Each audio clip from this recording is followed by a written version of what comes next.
All right. This thing here, I do not like at all. I'm just going to say that straight out. When you get the machine, it works for a while. But the problem is that this little thing here, it's not tight. I have this thing really tight, and guess what? Still slides. When this is all brand new and it's not worn out like this one is, it works a lot better, but eventually it doesn't. And then when you're in the middle of your threading, all this stuff has to stay in sync. All these gears have to stay connected to each other. Otherwise your cut will be in a different spot when you do another pass. And that's bad. All right. So in order to get this thing off, assuming yours isn't terrible like mine, we loosen this with a 10mm wrench, and then we pull this little clip off. Hope you don't lose it. And then we can pull off our... See, here's another thing I don't like about this, is this little square head. It makes it difficult to get the gears off. All right. This is our 56 that we use for turning. Okay, that's going bye-bye for now. You may possibly use that combination for a different kind of thread, but not right now. All right, so this gear also comes off. All right, this is our big 127. We are always going to be using that gear. Now I'm going to explain this thing here. I made a different piece, and later in the video you can see how to make this piece if you want to do this mod for yourself. It's a good way to practice turning and threading. So I'm just going to remove this because I never use this. I just have this on here for the sake of the video, because you probably have it and you probably want to know how it works. This has a washer, it has a little cylinder dewdrobber, it has a little that thing, which I don't like. And then also back here is a little T-nut that the new part that I made will thread into. This is just an M6 by 1 thread here. And I'm going to slide it down in, and I have made it so that I got rid of the washer, because let's say you actually have that occurrence happen to you where all the gears, this thing loosens up and they all fall out. That washer's on the floor mixed in with a bunch of chips. You're not going to find it.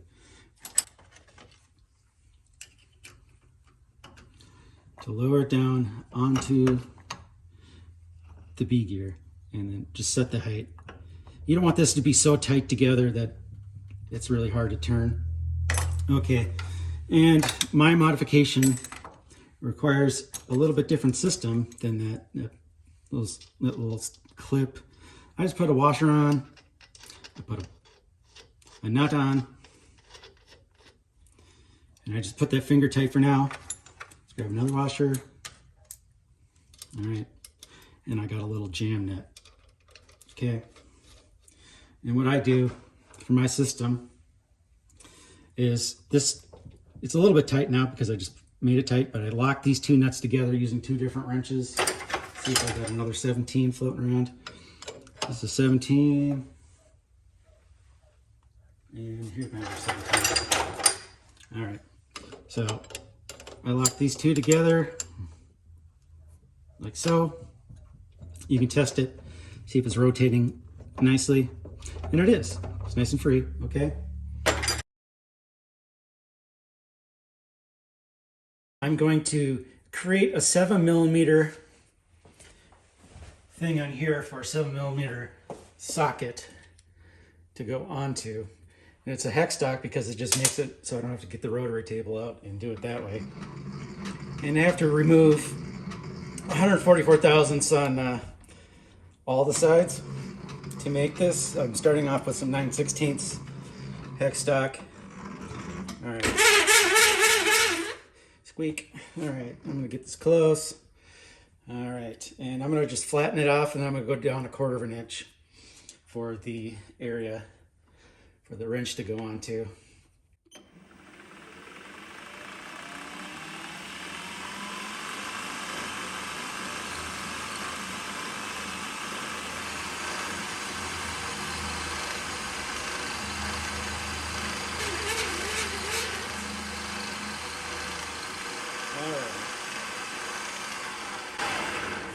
I got it there. I'm going to go down 1/4 of an inch on my mill here.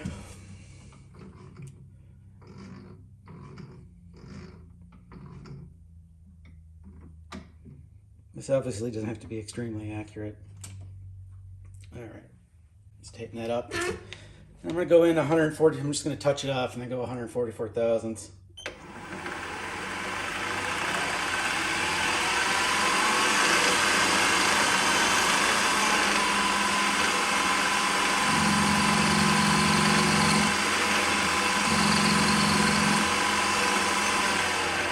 Okay, that's my 0 mark. I'm going to move my slide here to 0 on the dial. All right. It took off maybe like 1/1000th there, so I'm going to go 143. All right, I have that done. Now all I got to do is just flip it around 5 more times and repeat this process until I have a hex. And I just want to go in so I can put a center on it.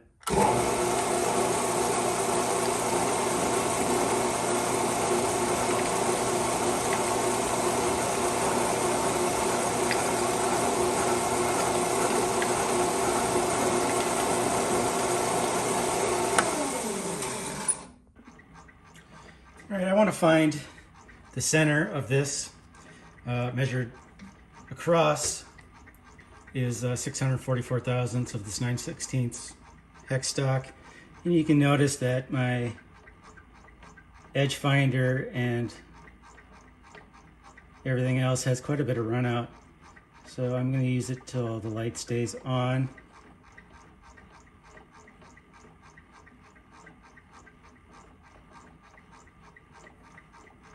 Okay, that's close enough. This doesn't need to be extremely precise. I'm just drilling a hole for the oil to go through. And now I had to go 644 divided by 2 is 322 plus 100 thousandths because this tip is 200 thousandths. So 422 on the dial. 1, 2, 3, 4, and 22 thousandths. All right, I got to raise this up.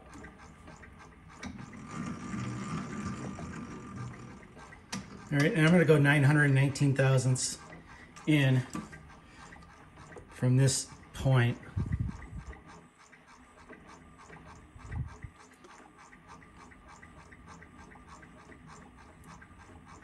There we go. Turn that off. So 919 plus 0.1 is 1019. 1, 2, 3, 4, 5, 6, 7, 8, 9, and 10, and 19 thousandths. All right, I need to drill a hole for the oil to go through this tip and then out. And I'm just going to use an 1/8 inch drill bit that I have here, and I'm only going to go halfway, or maybe a little bit beyond halfway, because I don't need to drill through the whole entire thing. I just need a place for oil to come out.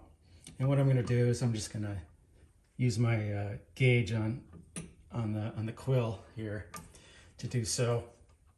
So I'm going to go down 0.3 approximately. So it's 562.5 thousandths. Half of that is 281. And then that should allow oil to come through.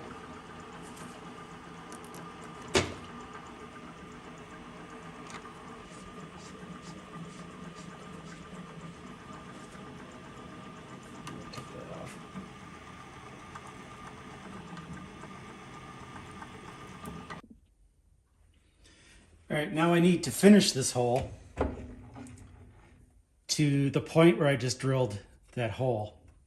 And you should be able to tell because at some point you're going to have no resistance while drilling. It's important to do all these holes before you make it round. Otherwise, it's going to be difficult to drill holes. So I got to go in, approximately 0.919 plus 1/4 of an inch. And the name of the game of this is very slow. It's not a very big drill bit. If you break that off, you got to start all over.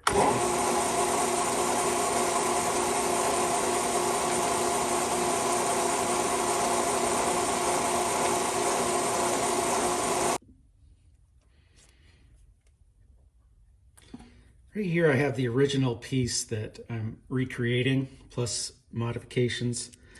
This little piece holds the two gears together, and that's what this keyway is for.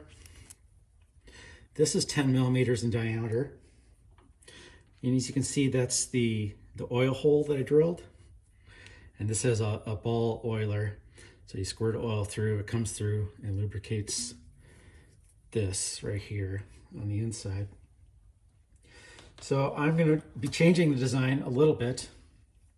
So I'm going to have this slide onto here, and then I'm going to have some nuts that go on like this. And the amount of this that I need to turn from this point to here is this thickness of this whole stack here, just like so. And I'm going to measure that real quick.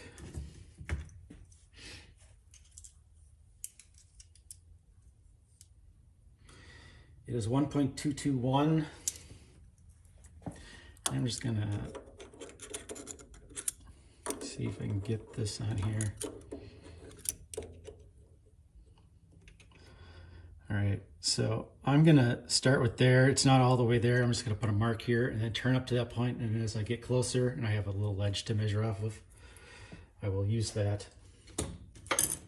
Get this length a little more precise.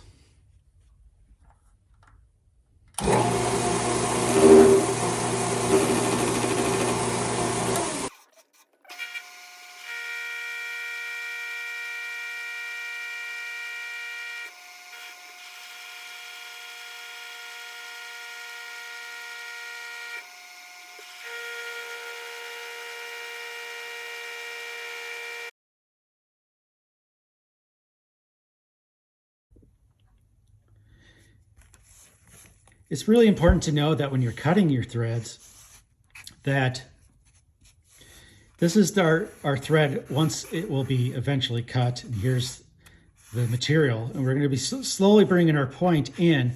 At the very beginning, even though let's say we're just going to go 2,000ths depth of cut every single time until we get to our final point. So we're going to make a bunch of little cuts on our way to this big triangle. We are going to be cutting not only on the tip, but on the sides here. And as we go further in, you can see that this triangle is getting bigger and bigger. So we're going to be cutting this, and then we're going to be cutting like this. You can see even though our depth of cut isn't changing, we're removing more material as we go. So this is really important. You can't just ram it in there and expect a really good cut. We're going to need to really be, as we get further in, take less and less.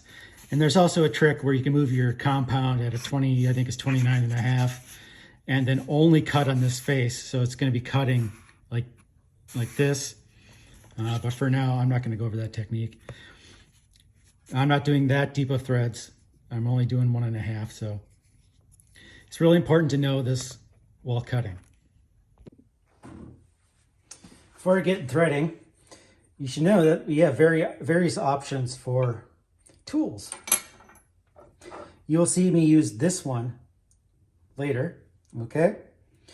I prefer these carbide inserts, largely because if I break off a tip, in the middle of threading, I can just turn it, 60 or whatever, 120 degrees, and I got a new one. And it doesn't change the position. It's pretty good. This is for external threads, all right? I use this high-speed steel one if I'm doing really deep threads. Like you might notice that this triangle, there's a maximum thread depth you can go into. And eventually it's not going to be cutting, it's going to be hitting something. Whereas this one has a real big point. This is big enough for anything the machine can do. And if I'm doing something, a real big coarse pitch, I might do that, okay? And this one's kind of a secret. This is for internal threading, and you can do it in reverse and cut, because the machine will be turning clockwise and it'll cut in reverse. And then when I go to set it back, if it's inside and I can't see what's going on, it's really nice to just kind of turn the chuck by hand and set the machine in reverse, and it'll go and cut your threads. All right. You can see this is the mirror image. This one will cut. It'll cut left-handed threads inside, because the machine will be turning counterclockwise, but the lead screw will cause it to go this way instead. And I think if I put this on the back side of the workpiece and put it in reverse, I can cut threads away, external threads away, using that one. All right. This one happens to be sort of a internal thread. This is just a smaller one. It's just like one of these, but a little bit smaller for finer threads. I actually ran out of inserts, and I don't actually use this one anymore. This one's kind of dull. But if you have to get into a smaller hole on the inside, that's where this would come in. And this is kind of a secret. You could, if you have a tap that's the right pitch, is the same pitch as what you plan on cutting, you could actually mount one of these inside one of these and cut your threads, as long as it's, you know, it's parallel with the cutting path. If you had a really small tap, you could grind all the teeth off except for one, and you can get those really, really small holes and thread something really small. If you don't actually have that tap, if you're trying to do like a 64, you're not going to find a 64 tap. So you could just grind all these teeth off except for one and use that for your cutter. And assuming it's really small, you can get in those really small holes. All right, those are the tools that I currently have.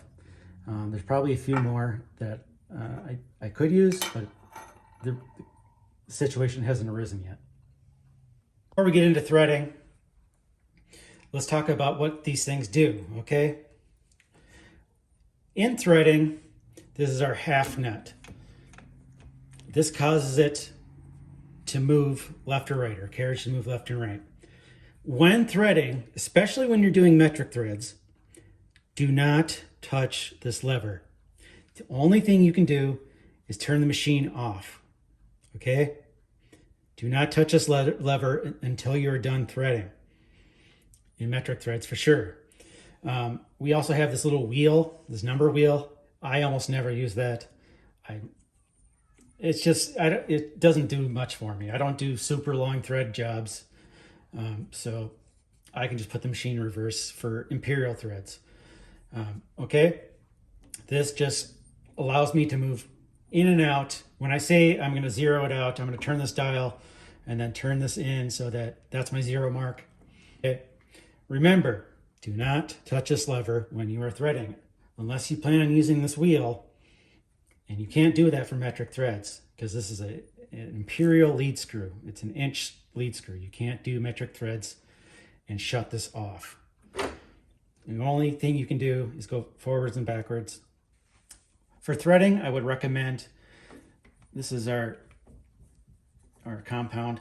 What I do is I just get it and I just tighten it so that this can't move, because your hands are moving around a lot. You could accidentally, see, you could bump that, and guess what? Now your cutter's in a different spot. That doesn't do any good.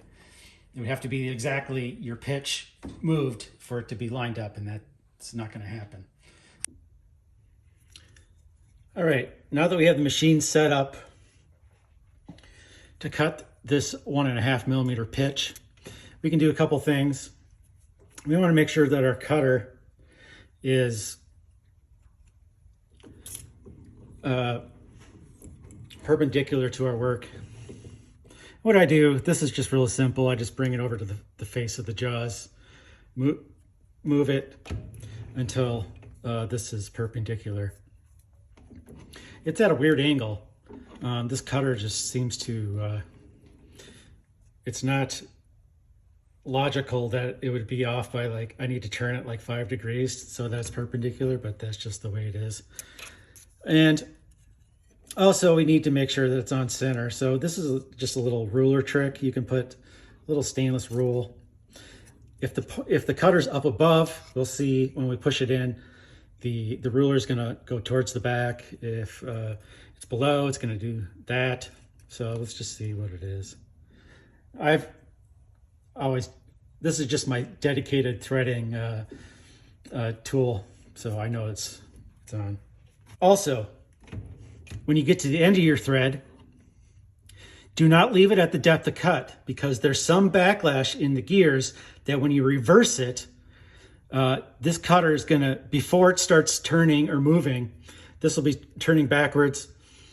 You're gonna be messing up the threads that you just cut. So we gotta retreat our cutter at the end of the cut, bring it back, and then resume our depth of cut.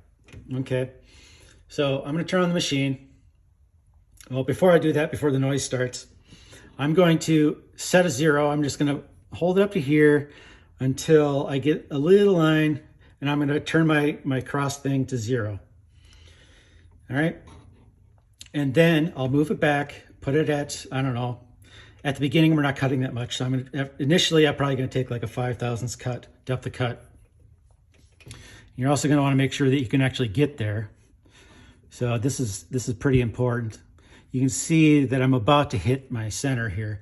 If you wanted to do it to the end, you would intentionally have to leave material so that you can, this won't be in the way, and then you would just cut that off, and then you would have the bolt that you would want of the right length. Okay, some stuff blowing around outside. All right, so I'm just gonna turn this on.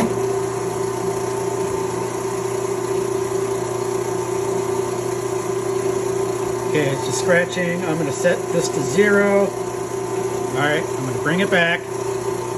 All right, now that I'm at this point, I got my depth of cut set.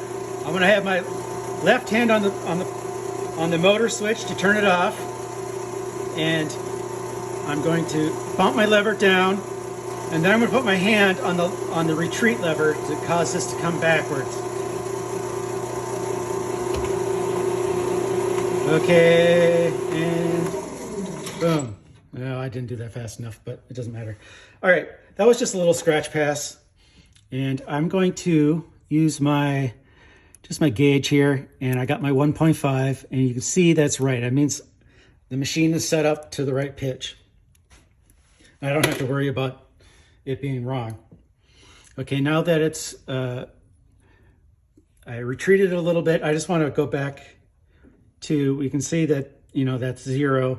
So I'm going to put it back like, I don't know, 10, 20 thousandths, and I'm going to just, do not touch the lever on the side.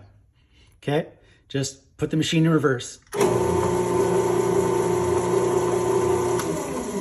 Okay, I'm just going to turn this by hand. All right, now I did a 5 thousandths cut there. I'm going to go to 8 thousandths total cut so far. Back it off. All right. No.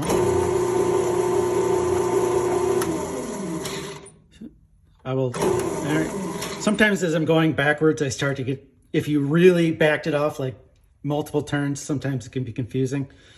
So as I'm going backwards, I get the tip close to the material, and I know that's 0 again.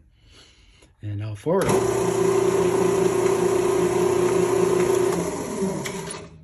All right, back it up.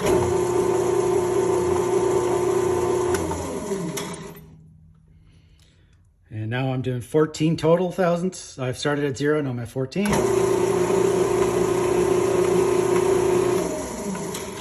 All right. And now we're starting to get into the cut where we're really going to be taking more and more material off. So I might start to use a little bit of WD-40 on it. Get back to 0. And I did 14 before. Let's do 17 total.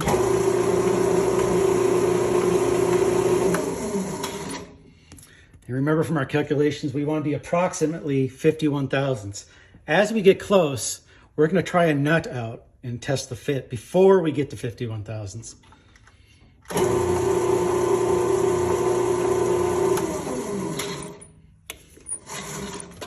going to put a little helper on there. There we go. I did 17 before. Let's just do 20 now.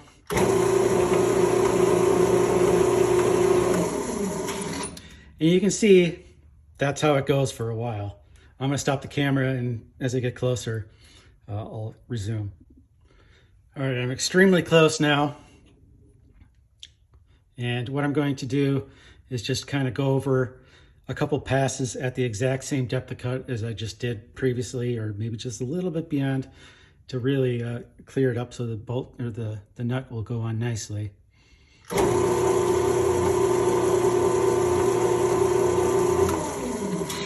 Okay, I'm going to do just a little beyond my last cut.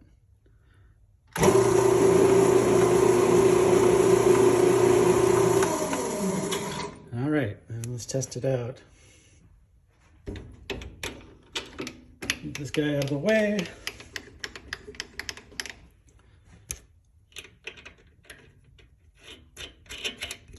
Just like so.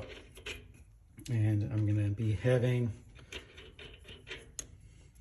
on this design here, I'm going to have a washer, and then the two gears will go on here. Let's put that on first.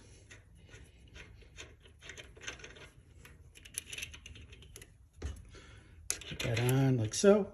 And it's going to have our two gears are going to go on here, our washer.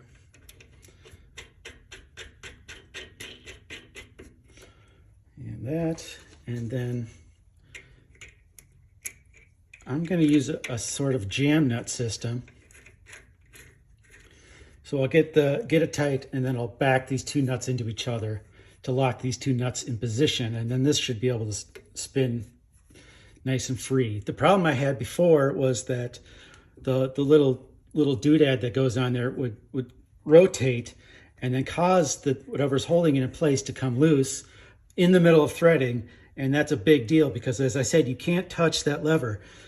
All this has to be in sync with what you're cutting. And once all the parts, all your gears fall off on the machine, it's messed up. You might be able to fix it, you might not be able to, but that is why I am doing this. And this happens to be my second version. I've been using a different version, which has been pretty good, but I just wanted to make a couple alterations. I just had just a single nut that hit a shoulder before, and eventually that started to wear out and started giving me problems. So I'm going to use this jam nut system now. All right, so what I've done is I flipped the workpiece around and I turned this down to 6 millimeters. I've already started, but I have it set on a 1 millimeter pitch right now.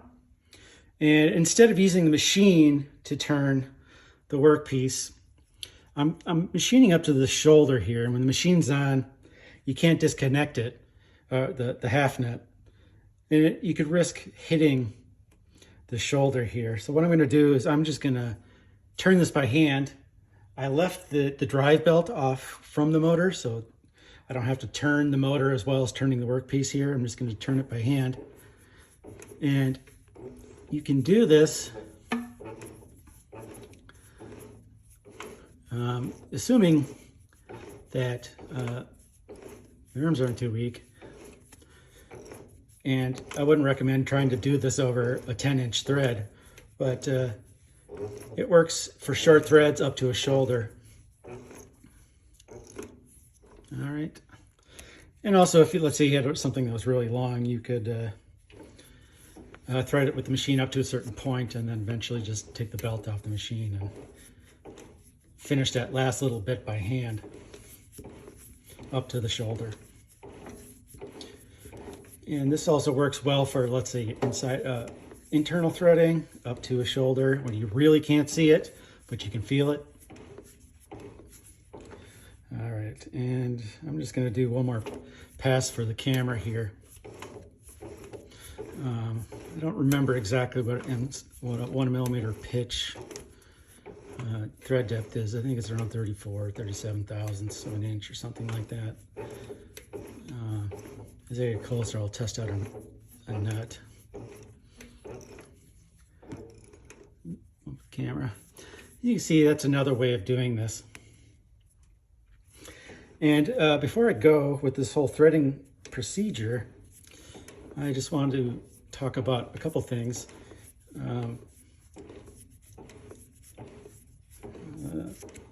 One thing you want to do is, just because you have, let's say you're going to go, 30 thousandths depth of cut, and you've gotten to your 30 thousandths, and the nut doesn't really fit. Just because it was set for 30 thousandths doesn't mean it's removed all that material. Sometimes you need to take multiple passes at the same 30 thousandths depth.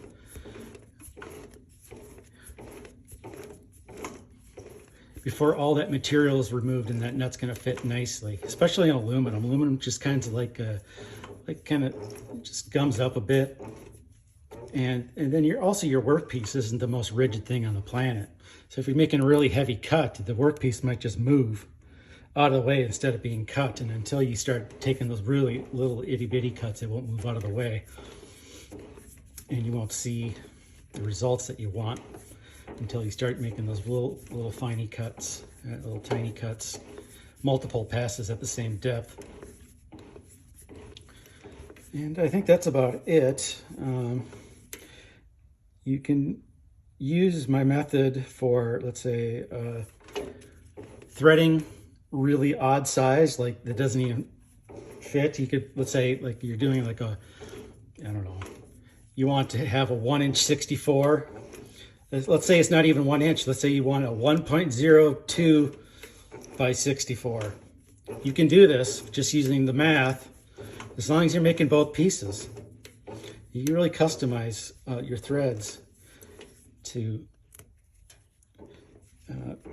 match your purpose. Because let's say if you brought it down to 1 inch, you don't have enough material for whatever you're threading together to be very strong. Like let's say inside of a tube, you have a 1 inch tube, and it only leaves like, I don't know, 30 thousandths wall thickness by the time you get those threads done.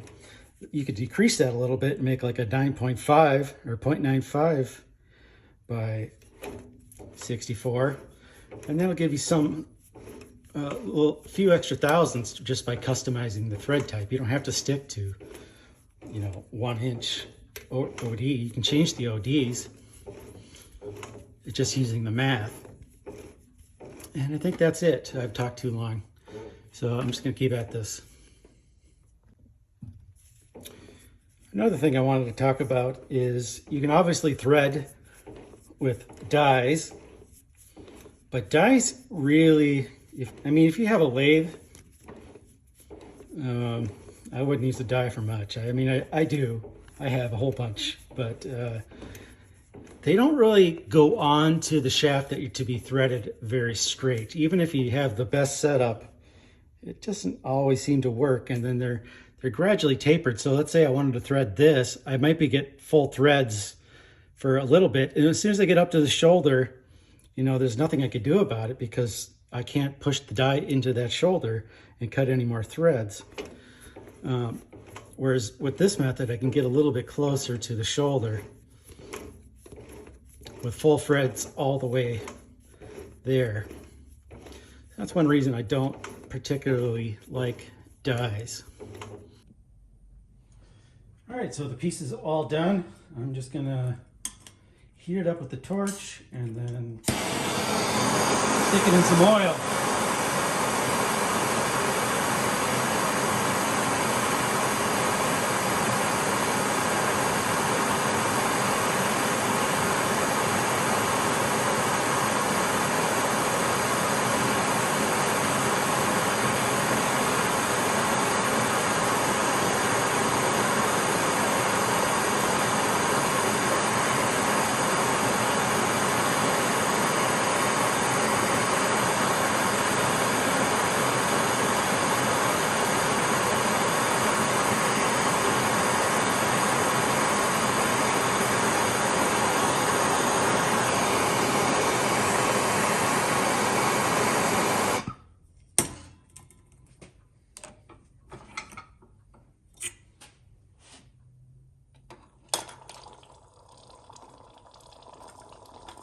I just have a can of used motor oil here. Obviously pretty stinky.